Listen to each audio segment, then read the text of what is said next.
Olá, começa agora o programa Educação na Mídia, uma parceria entre o Instituto Federal do Sul de Minas e a Câmara Municipal de Pouso Alegre. Eu sou Renata Cunha e vou trazer a cada programa especialistas para discutirem temas que estão em destaque na mídia. O nosso assunto de hoje são as fake news e o nosso convidado aqui no estúdio é o professor do Instituto Federal do Sul de Minas, Tiago Severino. Tiago, ele é graduado em Comunicação Social, especialista em jornalismo político, mestre em Imagem e Som e coordenador da pós-graduação em Mídias e Educação do IF Sul de Minas. Olá, Tiago, obrigada pela sua presença aqui conosco. Obrigado, Renata, eu que agradeço a oportunidade de estar aqui. Tiago, primeiramente, então, eu gostaria que você explicasse para o público o que são essas fake news. Olha, fake news é aquilo que antigamente a gente chamava de boato ou rumor. É aquela informação deliberadamente falsa, que a gente não tem noção da origem dela, ou é uma informação tirada do contexto em que a gente não consegue compreender realmente do que o assunto se trata, do que ela, qual a origem dessa fonte, qual a origem daqueles dados e, em geral, essas informações sempre têm a função, sempre têm a finalidade de causar algum tipo de prejuízo na sociedade, tem esse impacto substancial.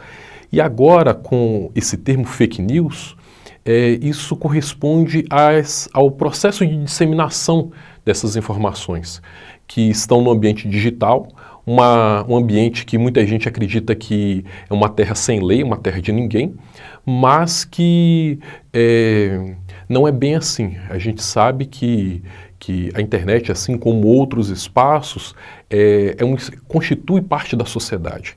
Então, a gente tem que compreender que qualquer informação que circula, seja no ambiente real ou no ambiente virtual, ela é passível aí de uma abordagem legal ou de qualquer outra forma. Como que essas fake news funcionam? Como que são interesses de quem que movem essas fake news, principalmente nas redes sociais? Olha, nós passamos recentemente por um processo eleitoral muito duro e muito complicado no Brasil, em que, com certeza, o termo mais utilizado durante a campanha eleitoral foi fake news. Todos os candidatos, de alguma forma, tiveram que lidar com isso.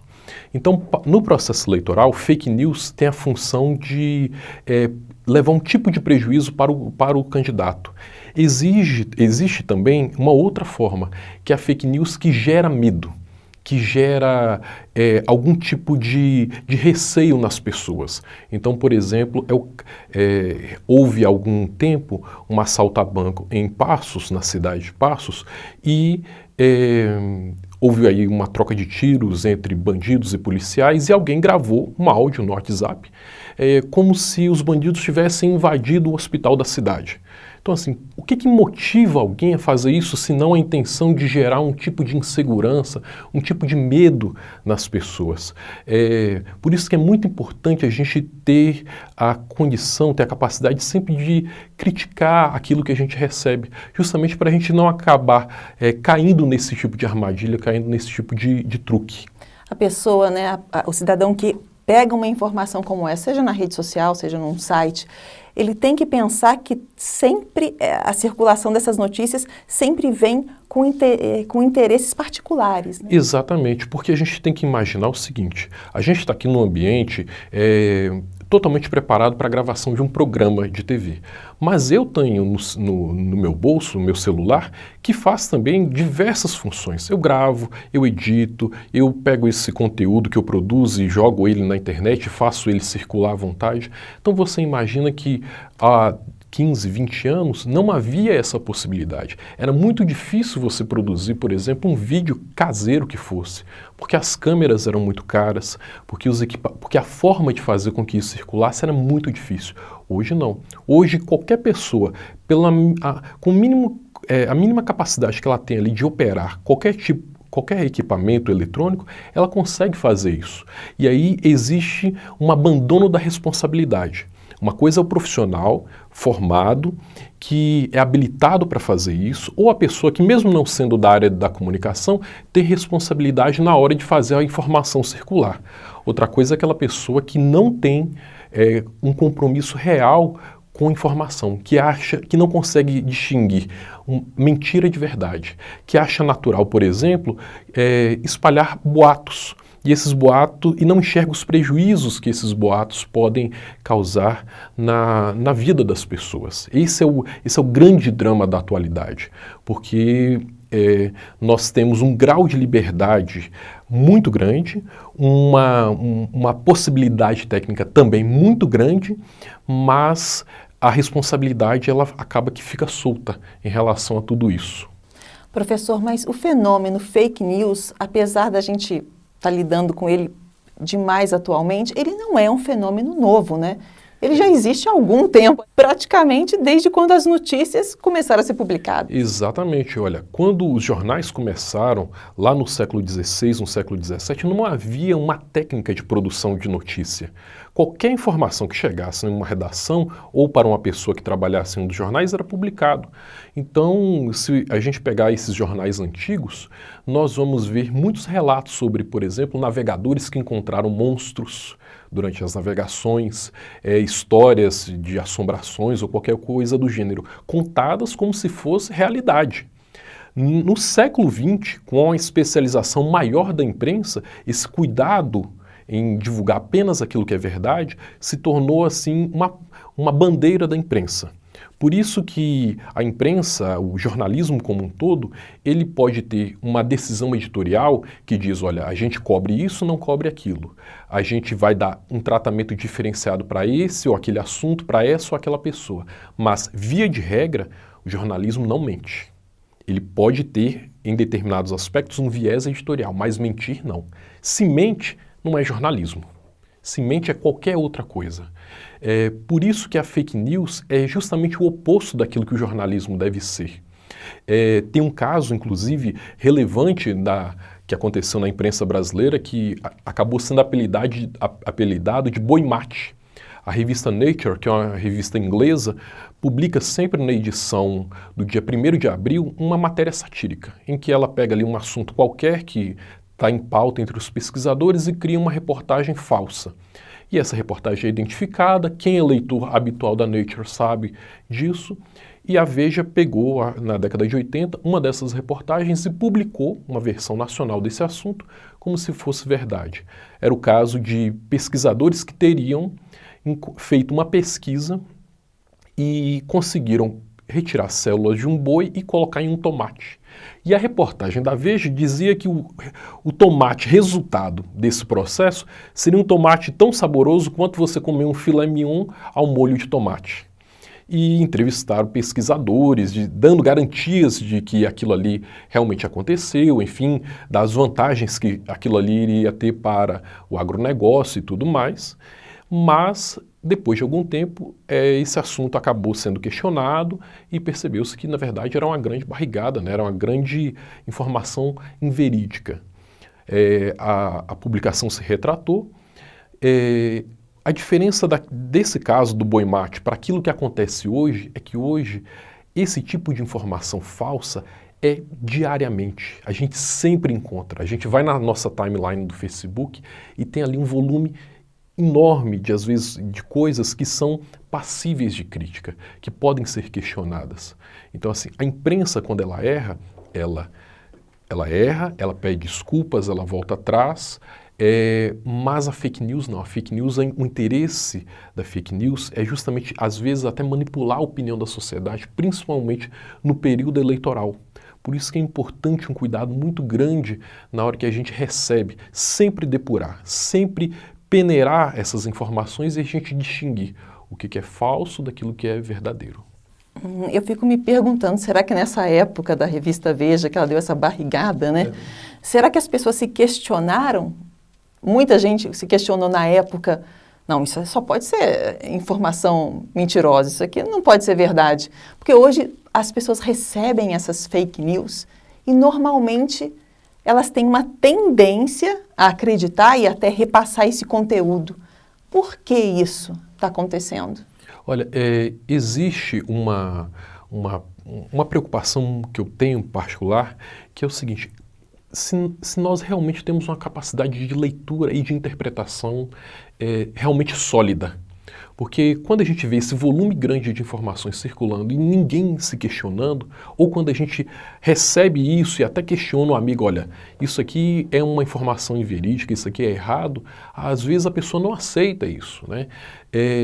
Então eu penso que é preciso a gente pensar o quanto que a gente tem de condições de interpretar aquilo que a gente recebe, sabe? De fazer aquilo que todo professor de português quer do seu aluno, que é pegar a informação, ler, saber se a informação ela é verdadeira ou não, como que tudo se encaixa.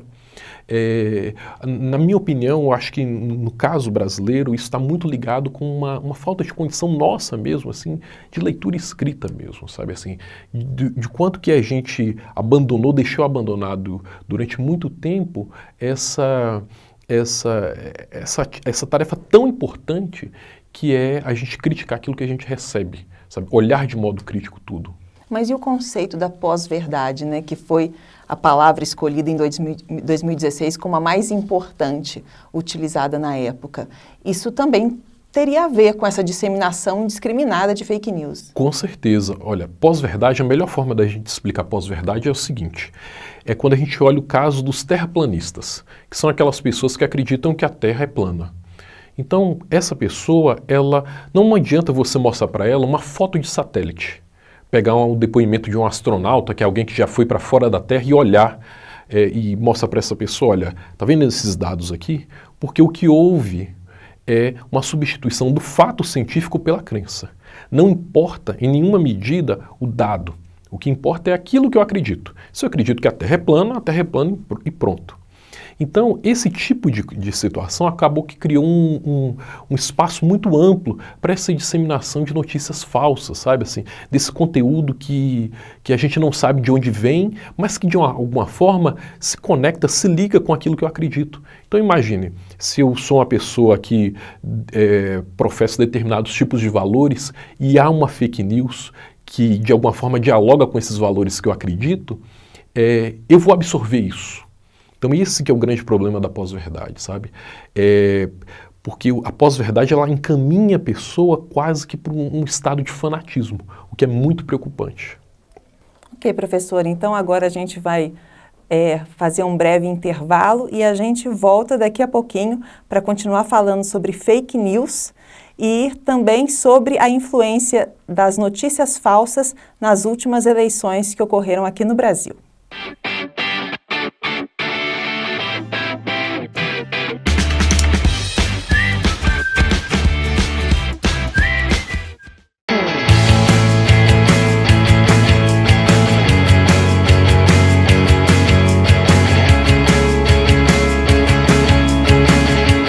Olá, meu nome é Tomás Edson, sou delegado de polícia aqui em Pouso Alegre, atualmente na Delegacia de Trânsito.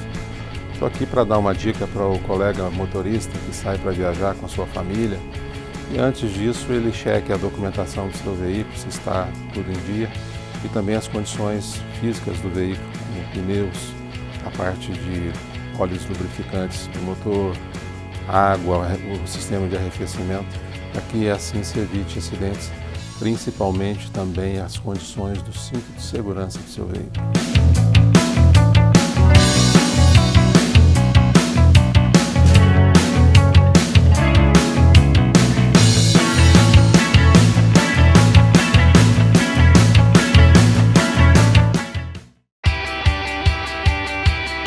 Conheça os vereadores da legislatura 2017-2020.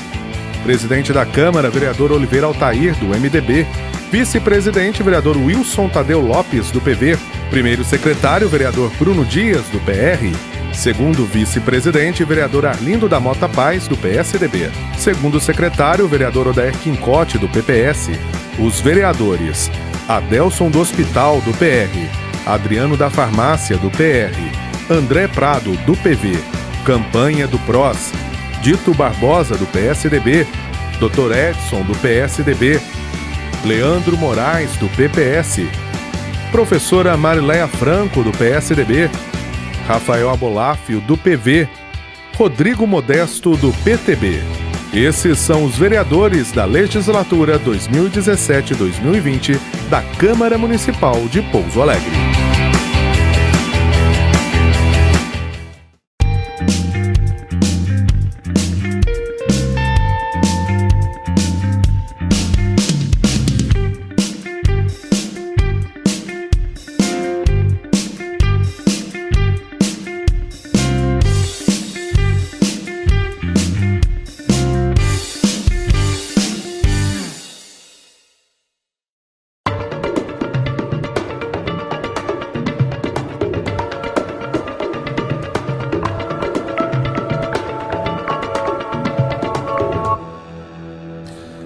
aconteceu em Pouso Alegre. No final da década de 40, as celebrações na Catedral de Pouso Alegre eram todas em latim. No dia de Corpus Christi, era tradição preparar o altar-mor com símbolos da última ceia. Neste registro de 1947, o altar do Senhor Bom Jesus crucificado estava adornado devidamente para a celebração de Corpus Christi. Os anjos tocheiros ladeavam a capela do Santíssimo, que ficava no altar-mor.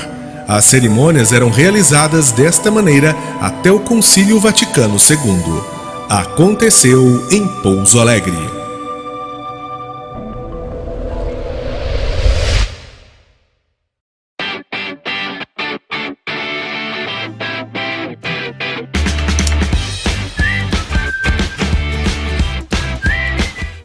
Estamos de volta com o programa Educação na Mídia, hoje falando sobre fake news, com o professor do IF Sul de Minas, Tiago Severino. No primeiro bloco, a gente explicou o que são essas notícias falsas. E agora eu vou pedir para o professor para falar sobre a influência delas no processo eleitoral que aconteceu aqui no Brasil.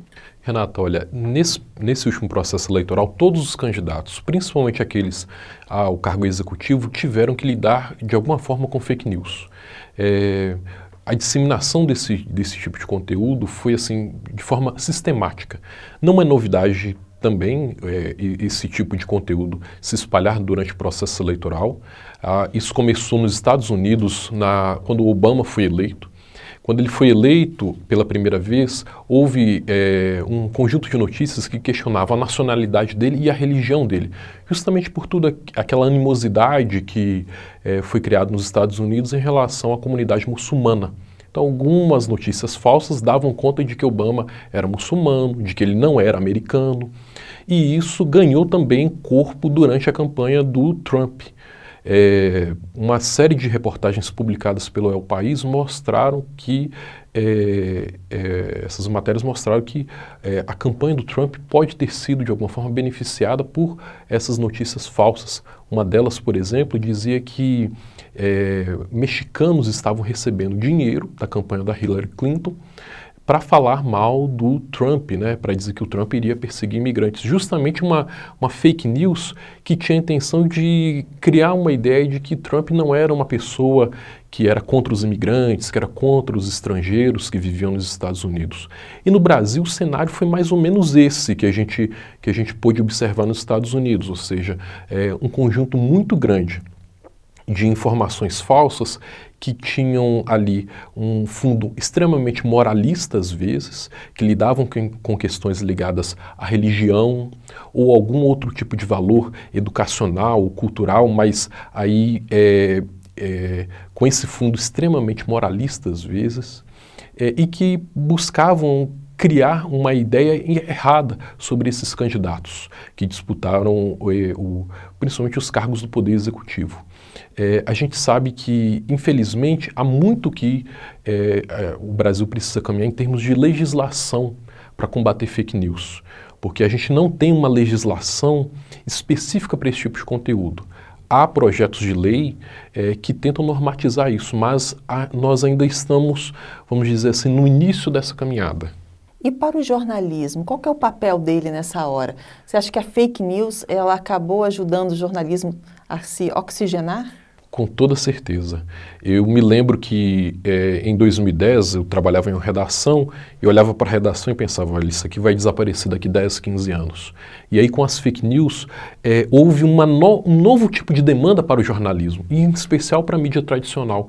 Hoje, a gente sabe que o jornalista ele tem um papel ainda mais importante na sociedade, como alguém que pega a informação, que depura, que verifica, que sabe que se aquilo ali tem condições de informar se aquilo ali é falso ou não. Então, as fake news criaram uma demanda que não havia até então para o jornalismo. Assim, da pessoa, às vezes, ver informação na internet e saber que ela precisa ir para o telejornal, para o rádio, para o jornal impresso, para verificar até que ponto que aquela informação pode ser falsa ou não. E não foi só o jornalismo, né, que teve que se mobilizar contra as fake news. A gente vê outros setores da sociedade também do poder se mobilizando. Exatamente. Existem uma série de instituições como ONGs que se debruçam sobre esse tipo de assunto. O Tribunal Superior Eleitoral, no início da campanha, prometeu uma guerra contra as fake news.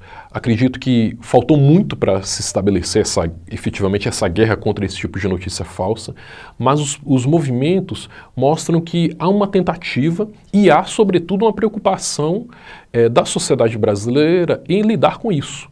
Porque o cenário que a gente tem é um cenário até preocupante, porque se a gente imaginar que hoje 70% da população tem acesso à internet. Então significa que você tem mais ou menos 60 milhões de pessoas no Brasil que não têm acesso regular à internet. A gente tem um cenário de 14 milhões de desempregados, ou seja, se a pessoa não está desempregada, ela não vai comprar uma conexão banda larga. Às vezes ela não vai colocar crédito no celular para acessar a internet. Então vamos supor que daqui 4 anos, no processo eleitoral seguinte, a gente tenha um cenário diferente. A gente tenha mais banda larga, a gente tenha mais pessoas com condições de ter acesso à internet. Então o cenário vai ser ainda muito mais preocupante, né? Nós experimentamos dessa vez, nesse último processo eleitoral, algo único, que é justamente como essas informações circularam. Muita coisa pelo Facebook, muita coisa pelo Twitter, muita coisa pelo WhatsApp. E criaram novas demandas para a gente, né? Hoje a gente sabe que se eu tenho um perfil no Facebook, eu não posso aceitar a amizade, por exemplo, de uma pessoa que eu não conheço. Porque às vezes pode ser um robô, uma conta automatizada criada, por exemplo, só para espalhar fake news. Então, eu sou uma pessoa real, mas a partir do momento que eu adiciono esse robô sem saber que é um robô, eu estou validando a existência e a circulação desse tipo de conteúdo. Por isso que é muito importante a gente ter todo tipo de cuidado com as informações e com o uso propriamente da internet. Então, na sua visão, o saldo para eleitores e para o processo democrático das fake news nas eleições últimas que aconteceram no Brasil foi negativo? Olha, eu acredito que o cenário ele é muito preocupante mesmo. Acho que a gente precisa aprender muito com tudo isso, tanto por candidatos terem sido beneficiados, por outros terem tido algum tipo de prejuízo e porque realmente a sociedade brasileira tem que entender que, por mais que haja uma ação, por exemplo, do TSE, essa ação ela tem um tempo para acontecer. Então, aquela discussão sobre o assunto falso deste momento, na verdade, já existem outras informações circulando. Ou seja, enquanto o TSE está verificando algo que circulou há 10 dias, já tem outras informações circulando. E nós tivemos uma característica muito importante durante esse período eleitoral que nós vivemos, que foi uma eleição curta. Uma eleição que se desenrolou ali em praticamente 45 dias depois das convenções partidárias. O que eu entendo e espero é que o processo eleitoral no Brasil ele seja um pouco até maior. Talvez comece no mês de fevereiro ou março, justamente para dar tempo dessas informações circularem, serem verificadas, para dar tempo dos agentes de polícia e outros órgãos de controle poderem fazer o papel deles adequadamente. Tiago, mas as fake news, elas não influenciam apenas o cenário político, né? Aqui no Brasil, outros contextos também receberam influência dela. Vários, inclusive um que me preocupa muito é da área da saúde.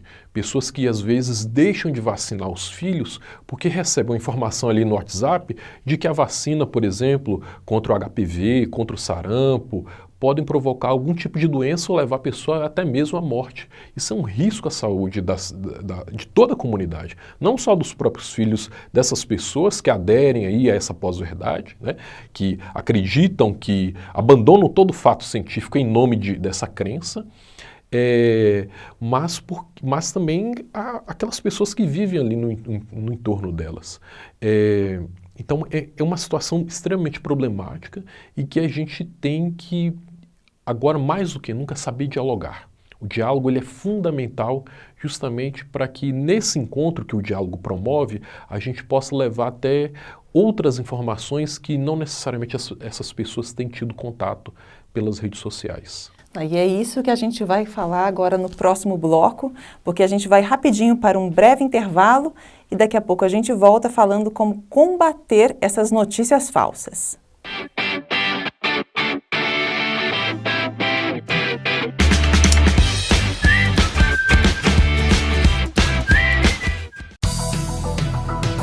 De segunda a sexta, você fica bem informado sobre o dia a dia dos vereadores, fiscalização de obras, votação de projetos de leis, reportagens especiais, utilidade pública, prestação de serviços. Jornal da Câmara com o jornalista Lucas Silveira. Edição inédita às 7 da noite. Horários alternativos, 7h30 e 11h30 da manhã e às 10h30 da noite. Jornal da Câmara com Lucas Silveira. Jornalismo de credibilidade e compromisso com a população.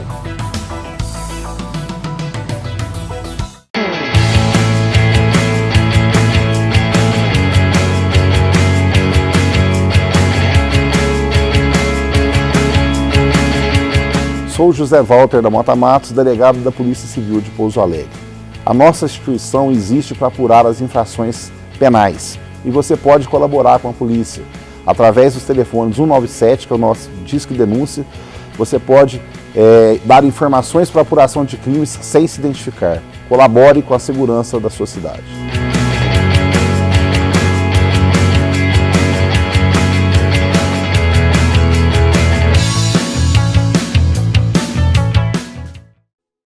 Homem que gosta de construir, mulher bonita me faz sorrir. Cidade cresce, vai se expandindo, já é orgulho pro meu país. Vive, trabalha, estuda e é feliz. Aqui o sonho é realidade. Quando cheguei aqui para viver, eu consegui tudo que sempre quis.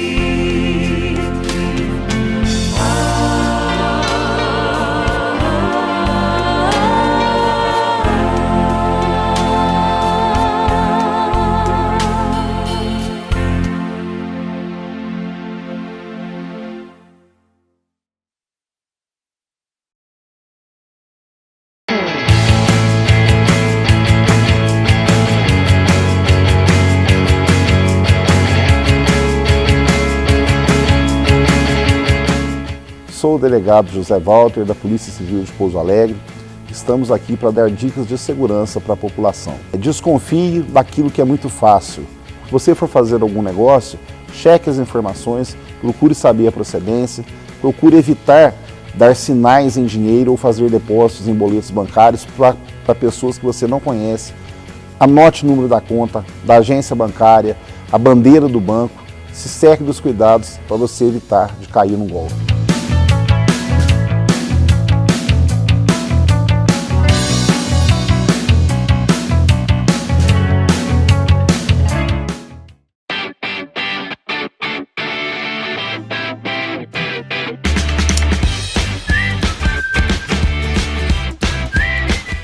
Estamos de volta com o programa Educação na Mídia, hoje falando sobre fake news com o professor Tiago Severino, docente do IF Sul de Minas.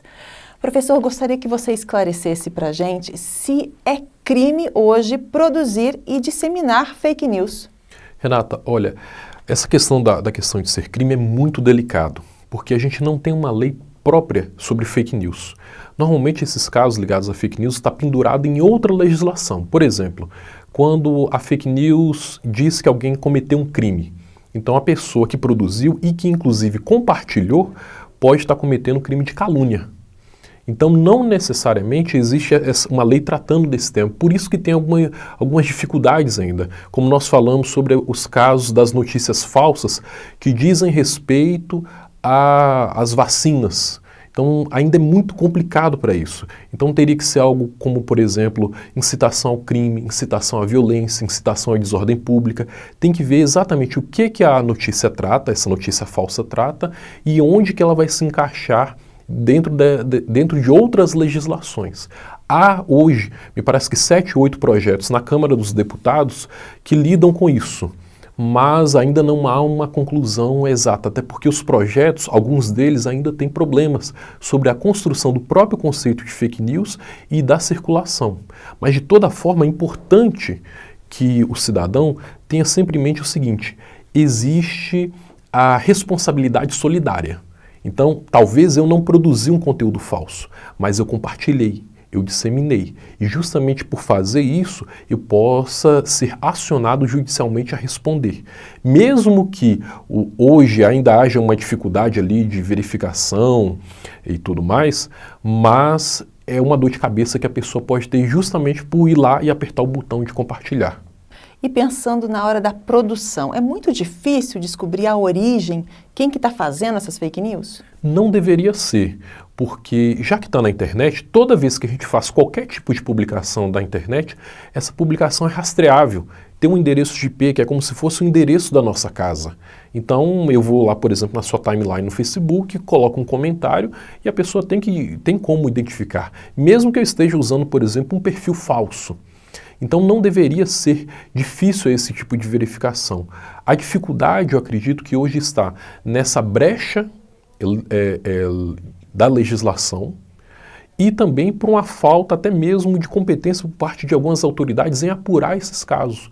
Por isso que há muitos problemas de notícias falsas, de pessoas que têm a intimidade exposta na internet, de dados que nós temos como dados pessoais, endereço, CPF, que estão circulando e a gente não tem posse disso, não tem ideia de onde esses dados que são nossos estão. Em Portugal, recentemente, houve a aprovação de uma legislação que todas as empresas têm que informar para as pessoas os dados que elas possuem. Então, por exemplo, se há 5 anos eu mandei um currículo para uma empresa e esse currículo está lá arquivado, a empresa tem que informar para mim que ela possui esses dados meus lá. Mesmo que seja assim, nome e endereço. Aqui a gente ainda tem um vazio na legislação em relação ao tratamento e posse desses dados que deixa a gente na mão aí de possíveis hackers, de estelionatários e faz com que essas informações circulem de forma livre e sem saber a quem é que a gente tem que recorrer em qualquer tipo de problema. E para barrar essas fake news, o cidadão, ele tem que entender que está na mão dele. Né? Ele tem esse poder, né, de conseguir parar de disseminar essas informações falsas. Exatamente, até porque a gente tem que compreender o seguinte, mesmo que eu fique incomodado por alguma coisa que eu vi, vá lá no botão do Facebook e denuncio aquela publicação, mesmo que pareça um ato simples, eu já estou fazendo alguma coisa. Eu mostro para aquele sistema de que aquela informação ali ela tem um problema, ou pode vir a ter um problema. Então é importante que a gente use essas ferramentas que estão à nossa disposição. Pode ser o botão de denunciar do Facebook ou do Twitter, ou pode ser algo como mandar mensagem ali, uma mensagem para quem publicou aquilo ali, dizendo que é falso ou que parece que aquela informação precisa ser apurada melhor. É um gesto simples, mas que evita um prejuízo muito maior de fazer com que essa informação que não tem uma base sólida para existir, continue a ser disseminada. E, Tiago, como que a gente faz para identificar o que é uma notícia falsa? Olha, a melhor forma da gente identificar é observar algumas características. Por exemplo, em geral essas notícias falsas, elas são mal escritas. Elas tentam imitar sites da mídia tradicional. Então, às vezes, ela vai pegar, por exemplo, o nome de um jornal e mudar o nome, dando a impressão de que esse nome é verdadeiro. Esses dias, por exemplo, eu vi uma que era g1.blogspot, tentando copiar o endereço do site de notícias da Globo. São notícias também que, em muitas,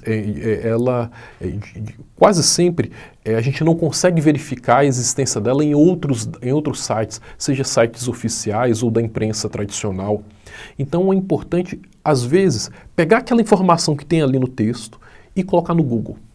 Fazendo isso, a gente consegue já rastrear a possibilidade dessa notícia ser falsa ou não.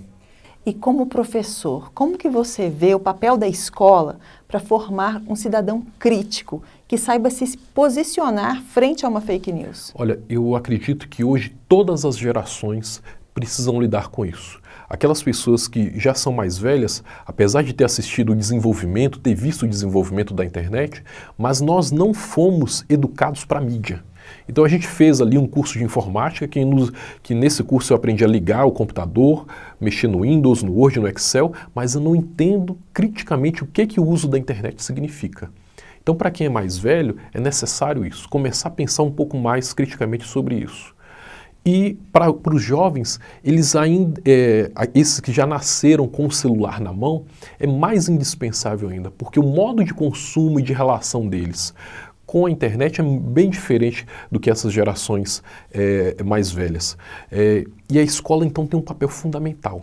É ela que vai lançar uma série de alertas, é ela que vai construir o contexto das informações que estão circulando na sociedade. E é a escola também que vai mostrar para o aluno o quanto que é importante essa educação para as mídias. A gente receber, ler essas informações e daí avaliar se o quanto que essa informação deve ou não fazer parte da nossa vida. E o Instituto Federal onde você trabalha, uma instituição de ensino pública federal, né? Ela tem alguma iniciativa para debater esse assunto? Olha, hoje eu trabalho nos 3 níveis de ensino, no ensino médio, na graduação e na pós. Em todos eles há uma preocupação, não só minha, mas dos docentes do curso, em nós lidarmos com isso. Então, os alunos eles vão ter, eventualmente, disciplinas como análise do discurso, disciplinas em que eles vão discutir e entender o funcionamento das mídias, da imprensa, justamente para saber o que é notícia e conseguir distinguir o que é a notícia efetivamente verdadeira daquela que tenta ser a notícia, no caso, a fake news. Hoje a gente tem uma iniciativa importante lá que nós estamos desenvolvendo, que é da Rádio do Campus. E em um dos programas que a gente tem, a gente coloca sempre na edição desse programa um conteúdo ligado a fake news. Então, assim, a fake news do dia. O que está circulando na internet, que eventualmente a gente recebeu e que é uma notícia falsa. Isso é bom porque esse programa é feito por estudantes que têm a oportunidade de ir atrás dessas informações e são informações que são colocadas para a comunidade. Para mostrar, por exemplo, que aquela notícia, aquilo que ele recebeu no WhatsApp naquele dia, talvez seja falso. Tiago, eu gostaria de agradecer a sua presença aqui no Educação na Mídia para falar de um assunto tão importante como fake news. Eu que agradeço, Renata, e estou sempre à disposição de vocês. Obrigada. Para você que nos assiste, obrigada pela audiência e acompanhe toda semana o Educação na Mídia, que traz um tema relevante para ser discutido com especialistas. Até o próximo programa.